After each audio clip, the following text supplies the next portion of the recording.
Hey guys, it's Olivia here from Olivia's Catastrophe, and today I'm here to give you my May wrap-up. I read 19 books in the month of May, a lot of rereading, so let's get down to the books that I read.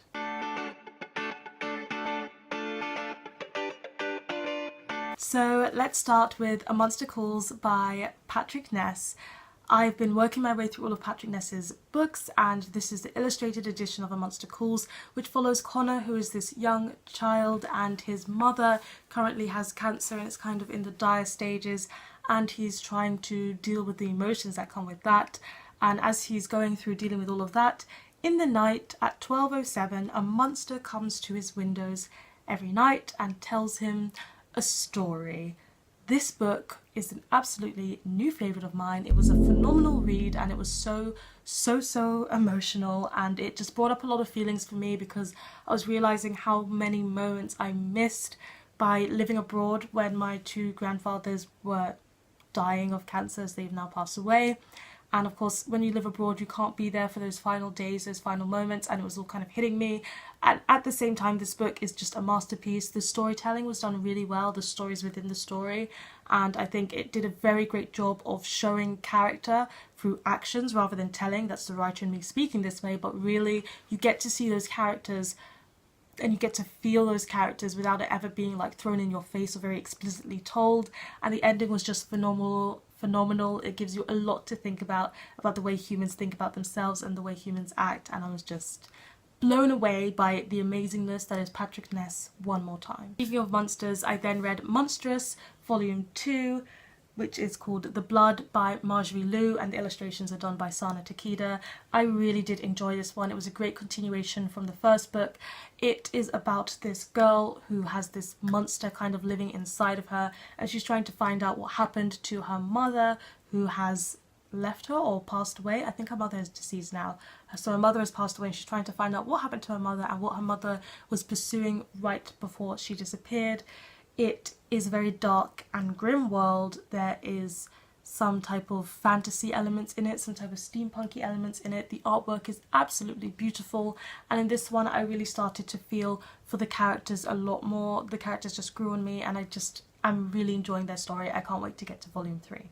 Then I read My So-Called Bollywood Life by Nisha Sharma. This is the art copy, and here is what the final cover looks like. This one follows Winnie, who is a teenager, and she has this prophecy about her life that she will fall in love with someone whose name begins with R. He will give her a silver bracelet and they will live happily ever after together, and she was pretty sure she found that with her boyfriend Raj.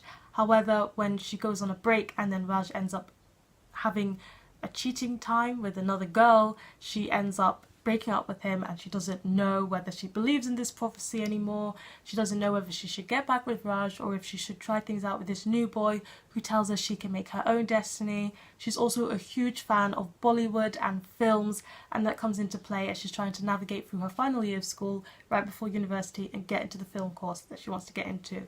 It's basically your typical contemporary, but when I was reading this I was smiling so hard by the end of it that I was just like, wow, this book made me really happy. And I loved all the Indian main character representation and all of the like Bollywood themes and mentions, and it was just so much fun to read this book.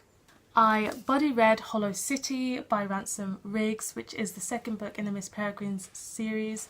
I read this with Travelling Bookworm on Instagram. I'll leave a link to her bookstagram down below. It's been a while since I read the first one, so getting back to this one, it was a bit of a push to remember what happened in the first one, but I did remember in the end, and I'll just tell you what the first one is about. It's about these children who live in this time loop, and this boy falls into the time loop and discovers these children who have powers, and that makes them peculiar, and they are being pursued by these hollows and whites who are kind of wanting to eat them and destroy them. And they've got this leader who's called Miss Peregrine, and she looks after all the children. And in this book there are some very nice vintage photos that match along with the storyline, and this one is no different. It also has the photos. The photos are a nice touch. I have a couple of problems with this series, and I do enjoy it at the same time. I do think it's fairly decent, but it's not the best. The storyline in this one was a bit weak. It dragged out a bit, and it felt like it slipped into the middle grade age range, but at the same time it's still a young adult novel, so I just really wouldn't know where to put it. The whole romantic relationship is really awkward because the kids are kind of timeless, so they're really old but they're still children, and also the person that he has fallen for used to date his grandfather, which just it's really odd and wrong and awkward to me, so I really don't like the romance. I can't figure out if the kids need to act like kids or if they should act really wise because they're really old, and they kind of flip between doing the two, and it's just really awkward to have this push and pull of those two sides of things. And the plot was a bit messy and a bit random and not very connected, so I just feel a bit mixed about this one, but we're currently reading the third one, so we'll see how it goes. Then we have Ascension by Victor Dixon. This is translated from French, and it was a fantastic read. You guys, you're sleeping on this series if you haven't tried it. So it's a mashup of romance and science fiction. I'm so excited to tell you about this book. So it follows this reality TV show where 6 girls and 6 boys are going to be sent up into space. They're going to be sent into separate spaceships that have one connecting room, and in that connecting room it's separated by glass, and they'll have 6 minutes in there, and the girls can call up one guy and the guys can call up one girl, and they take turns doing this, and they have to have a chat in that bubble which is broadcast to the rest of the world, and they haven't met before they go into the spaceship on their way to Mars, and they need to fall in love because when they get to Mars, the people that they choose to marry are going to be the people they're going to populate Mars with in the future. So there's going to be 6 couples in total, and they have to pair up in this reality TV show.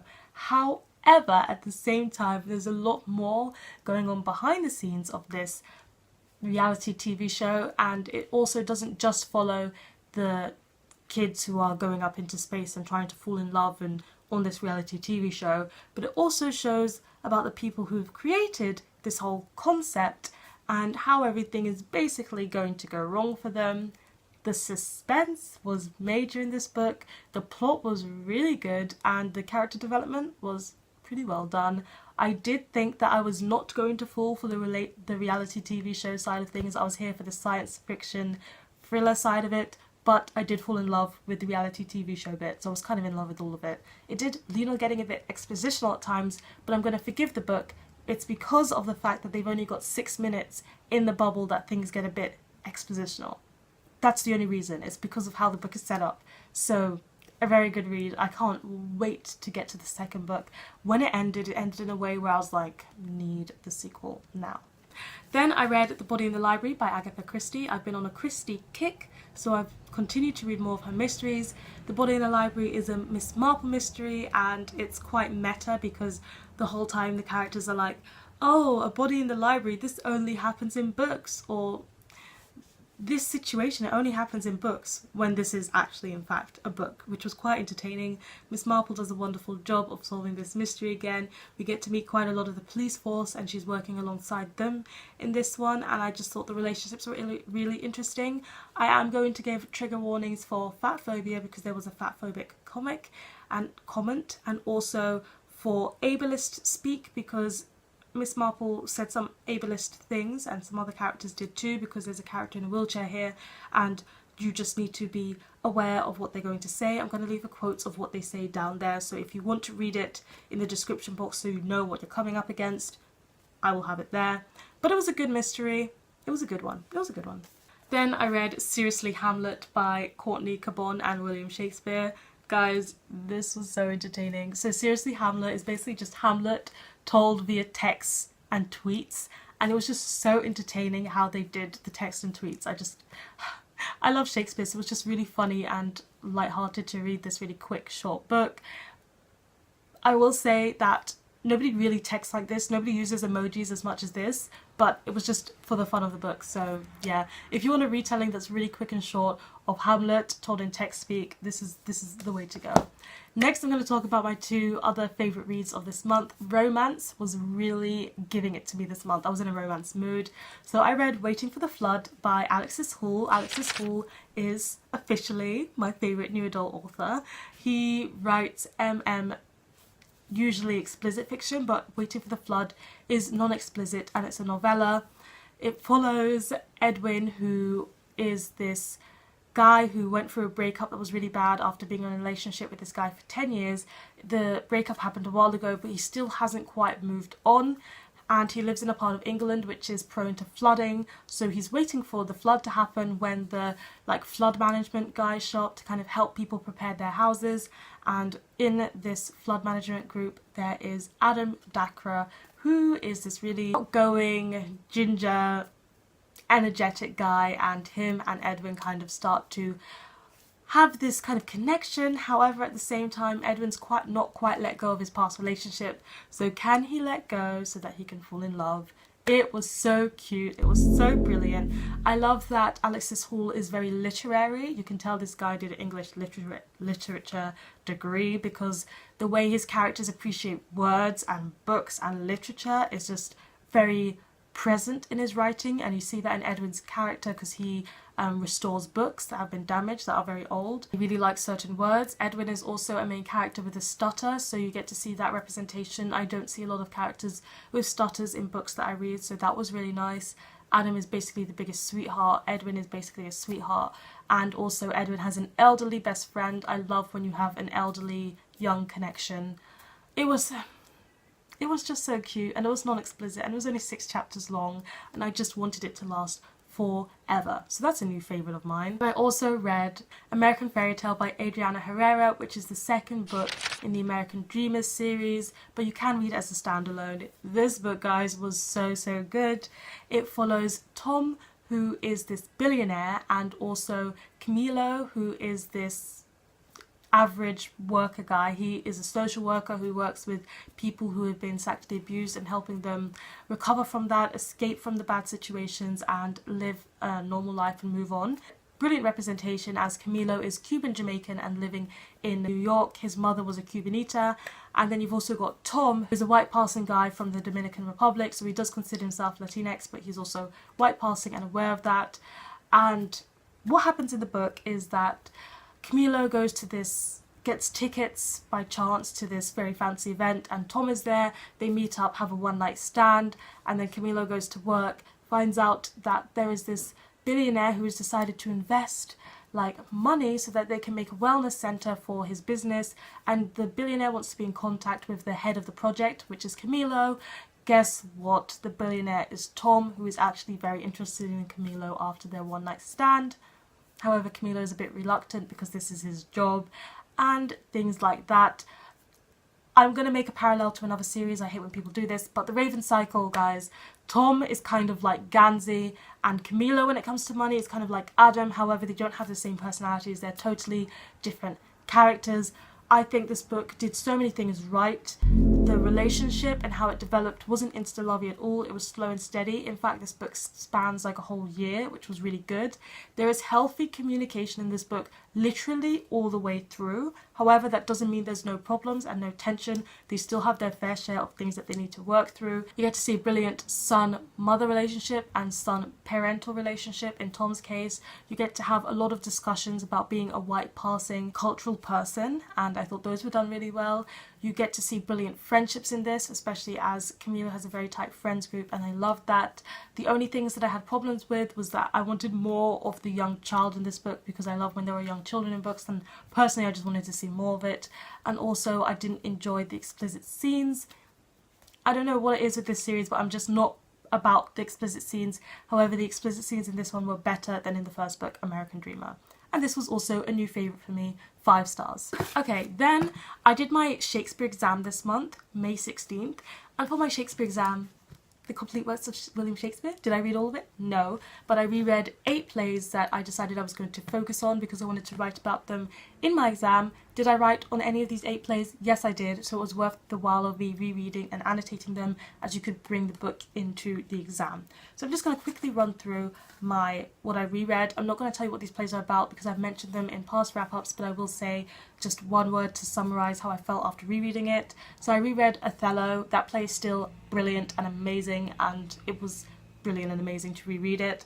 I reread Coriolanus, which is actually becoming one of my favourite Shakespeare plays, and I'm going to put the rating up for that one because I really enjoyed reading it upon a second chance. And again, it's one of the tragedies that I feel was very tragic. Yes, Coriolanus is a stuck-up guy, but he keeps getting told to do things he doesn't want to do, and when he does them, he gets dire consequences. So he's like giving into peer pressure the whole time, and I just feel for him. I reread The Taming of the Shrew. Still don't know what Shakespeare was doing or thinking, and I don't really like that play. I reread Henry IV Part 1. Enjoyed it a lot more this time, but since I reread it the first time, I've seen an adaptation and then read it again, and I think seeing an adaptation of that one definitely helped, and I actually think it's a brilliant play now. I reread Macbeth, and I'm starting to get why people love it so much. The first time I read it, I just thought it was okay, but after studying it and seeing the themes, I can understand why it's one of his most famous plays. Still not a favourite of mine, but it's pretty good. I reread Hamlet, which is still a favourite, but honestly, you don't realise how long Hamlet is until you're trying to study it, because that is a long play. I reread King Lear for the 4th time now. It is a favourite and will always be a favourite. And I also reread Antony and Cleopatra, which I thought was just okay the first time, but now I've seen an adaptation, and then reading this again, I can say that it's one of my favourites now. I think it's a really great play. I love Cleopatra so much, and I love Antony and his little dramatic soldier self. I just love these characters. I'm going to take a bit of a break from reading Shakespeare, so you might not see it in my next wrap-ups for a little bit because this module has been intense, but I do want to finish the complete works eventually. I'm now down to the last 2 books. The first one is a reread, which is The Mythology of Touch by Mary Stone Dockery. Mary Stone Dockery is one of my favourite poets. She doesn't seem to be publishing anymore, and she is published by a small press, so she's not like a famous poet, but her writing is so beautiful, her imagery and her wording is fantastic, and Mythology of Touch is poems about relationships and love and sensitivity. The first part is short stories, which was unexpected when I first read it, but I do like them. Parts 2 and 3 are poems and they are fantastic. I've been doing this thing where I go to my favourite poetry collections and I annotate every single poem. You probably can't see it, but yeah, I've gone through and annotated every poem and I'm very happy with that. And last but not least, we have Murder, She Wrote by Patricia D. Maida. You cannot see the cover because the dust jacket is this horrendous vivid red. Like, look at this cover. It's so ugly that I threw it away. So I've just got the hardcover. And this is a non-fiction all about Agatha Christie. It's about her life, it's about her characters, it's about her plot and her tropes that she uses. And I absolutely adored reading this one. I thought it was so interesting to learn more about her life. I think it was so interesting to really get deep down into her characters and her tropes. And as I did a crime fiction module this year, it was just so nice to wrap up lots of the things that I learned in a single non-fiction book. I do not recommend this one if you haven't read any of her mysteries. Do read quite a few. It doesn't explicitly spoil or name any of the murderers, but it does kind of hint at their relations to other characters or how many murderers are in each story. So it could be like semi-spoilers, so don't read this unless you've read quite a few of Agatha Christie's works.